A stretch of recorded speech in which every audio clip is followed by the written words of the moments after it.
يعني ممكن اقف كده فهيقول لي على طول ويديني معلومات.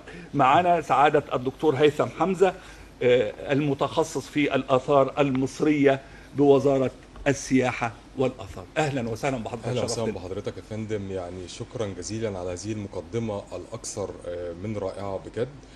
طبعا احنا النهارده معانا يعني موضوع مهم جدا جدا. بنتحدث عن المتحف المصري الكبير. نعم.